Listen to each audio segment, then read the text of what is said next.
The first explicit demand for the fundamental rights in India came in the form of the Constitution of India Bill 1895, and this was created under the guidance of Bal Gangadhar Tilak.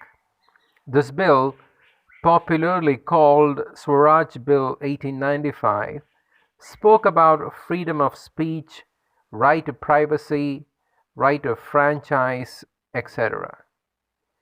After that, numerous drafts were also created. However, in the Madras session of 1927, a resolution was adopted to draft a Swaraj Constitution for India.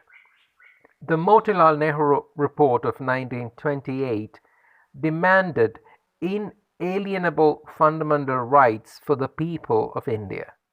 It was basically inspired by the American Bill of Rights, which had a great impact on the thinking of Indian leaders. The Nehru Report was discarded by Simon Commission.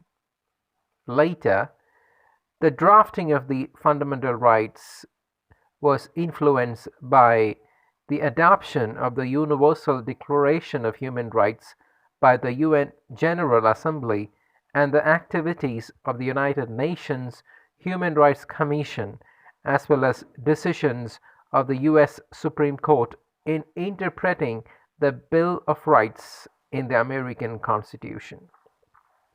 Fundamental rights are the basic human rights enshrined in the Constitution of India, which are guaranteed to all citizens.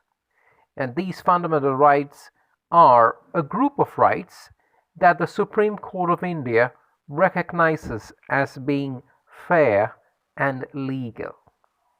These rights are guaranteed by the law to every citizen of India.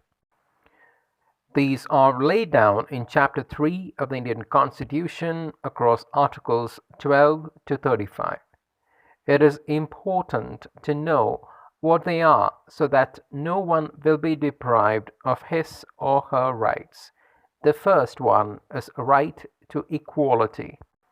Right to equality includes equality before law, prohibition of discrimination on grounds of religion, race, caste, gender, skin color, place of birth, and equality of opportunity in matters of employment, abolition of untouchability, and abolition of titles.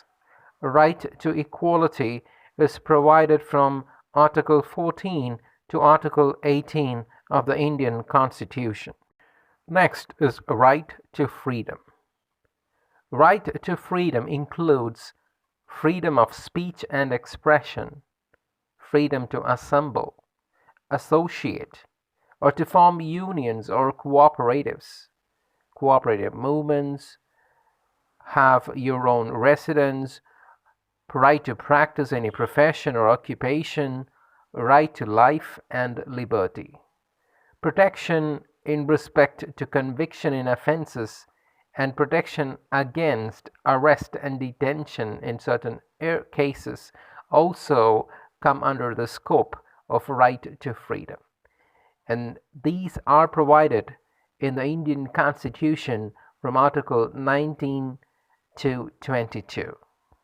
Next is right against exploitation. Right against exploitation provides lays down rules and norms that would give a guideline prohibiting all forms of forced labor, child trafficking, trafficking of human beings, and is provided under Articles 23 and 24 of the Indian Constitution. Right to freedom of religion is next, and this includes freedom of conscience and free profession, practice, and propagation of religion, freedom to manage religious affairs, freedom from certain taxes, and freedom from religious instructions in certain educational institutions. Article 25 to 28 of the Indian Constitution enumerates the right to freedom of religion. The next one is cultural and educational rights. This would mean to preserve the right of any section of citizens to conserve their culture, language, or script, and right of minorities to establish and administer educational institutions of their choice. Article 29 and Article 30 of Indian Constitution provides for cultural and educational rights.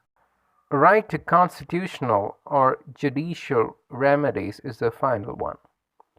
Article 32 of the Indian Constitution provides for constitutional remedies against the violation or transgression of fundamental rights.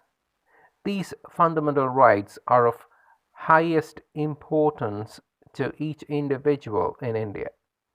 They are the basic conditions for the fullest development of a personality.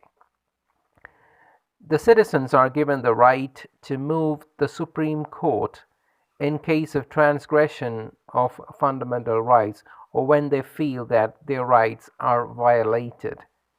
The Supreme Court thus is constituted into a protector and guarantor of fundamental rights. The right to judicial or constitutional remedy in itself is a fundamental right.